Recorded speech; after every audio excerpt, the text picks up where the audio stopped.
speaking of a completely different environment, I'm curious what musical comedy does in prison. Oh, So I had Tattoo Dave on, and he talked about wholesome prison blues. But I would love to hear your perspective on it, because obviously, again, you're the musical comedian in this hard man environment. So, what was that experience for you? Well, when Dave approached me and asked me to do it, he was like, "We're going to do some prison gigs. Do you want to come into prison?" And I didn't understand why. I thought I'm the last person that should be going into a prison, because it's not an environment I'd ever had any experience in. I didn't really know anyone that'd been to prison. I mean, you're the sweetest of boys, you know. I didn't run around with like a bad crowd, you know, and so I was like scared. I was like, oh my god. And then but then you sort of realize they are just they're just punters at the end of the day, really. And it's very... frankly, some of our punters should be in prison. Well, that's it. I'm looking at them going, I'm like maybe a few steps away from this myself, you know. It's very humbling, and it's very it really like changes your worldview a lot as well.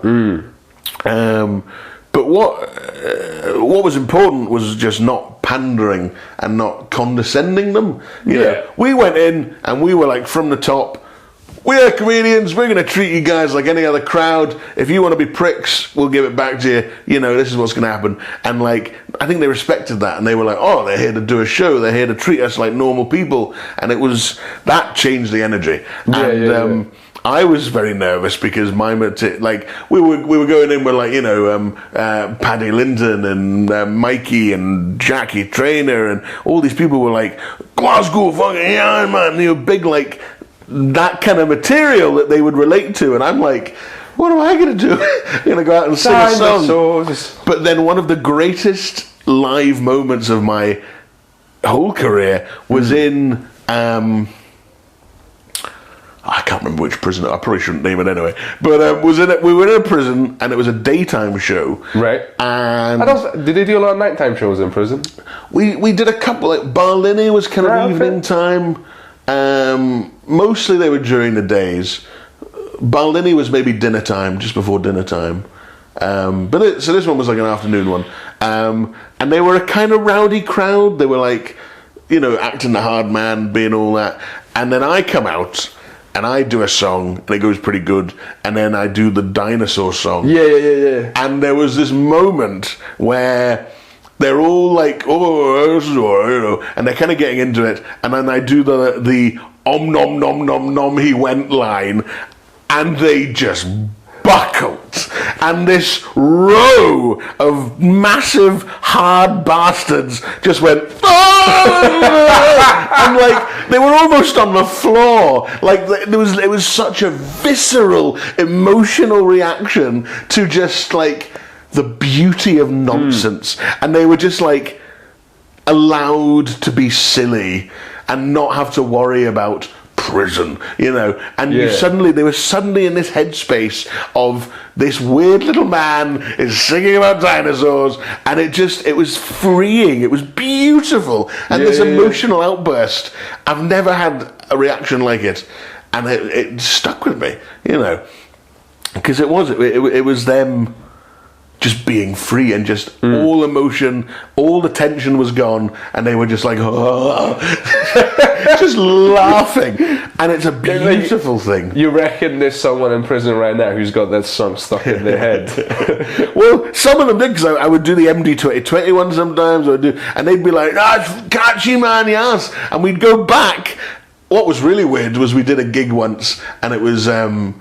We had a female audience initially, and one of them had seen me at a gig on the outside. Oh.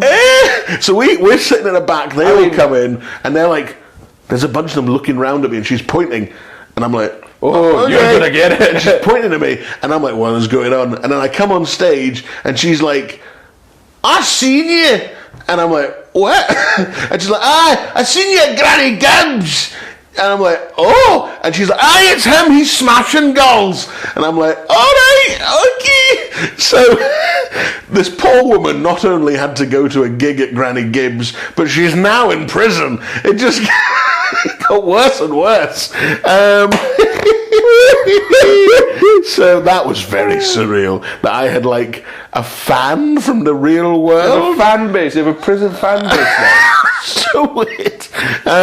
Which is, hang on, if anyone ever gives you shit, I could be like, I'm connected. I know these mad ladies inside. I know some people on the inside. But yeah, like sometimes we would go back and people would recognise you and they'd be like, "Oh, you're doing that, and they'd sing your song. And it's like, this is so cool, you know.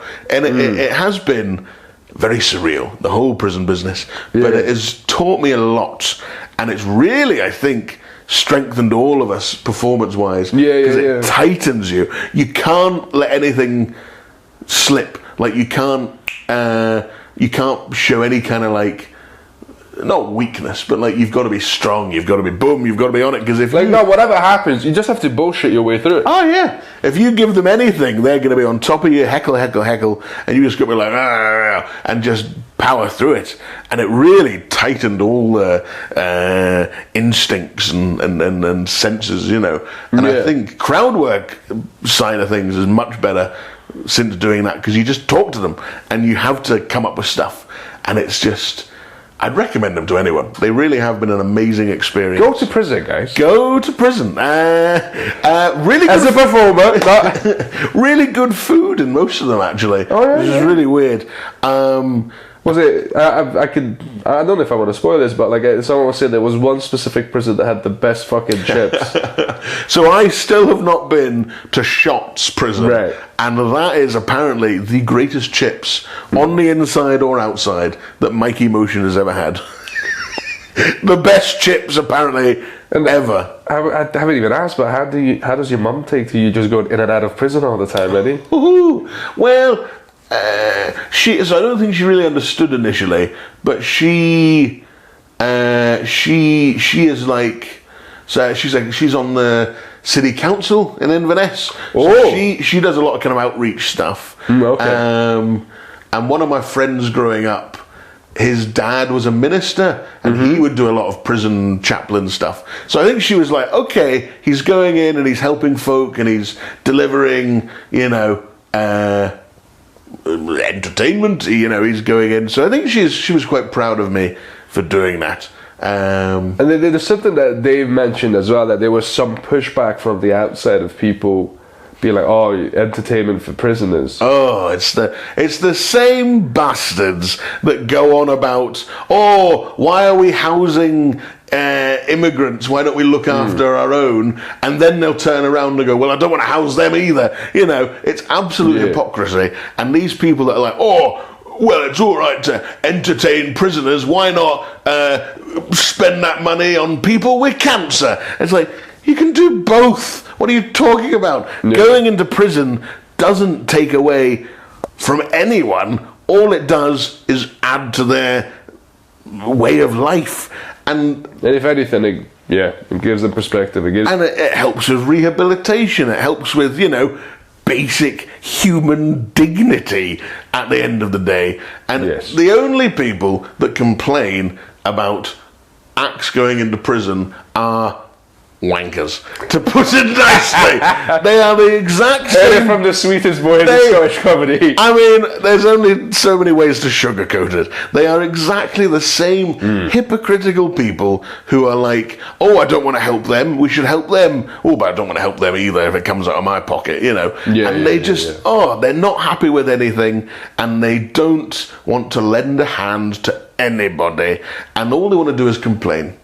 And so get it up, yes. Exactly. Where's the problem? You know. And it's that thought of just basic human decency is alien to them. You know, the concept of going out of your way to help somebody. Oh, no, not in my little England. No, thank you.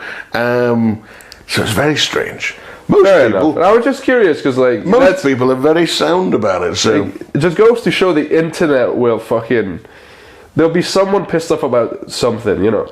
It's the Daily Mail comment section. Who was it? Like, fucking, like you post the sweetest image, like whatever, of like a puppy, and someone's like, "Fuck this puppy specifically." Do you know what I mean? Yeah. What about cats? There's always some complaint from somebody.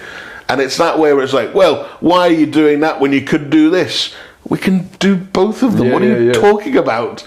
It doesn't retract from anything. Oh, silly people.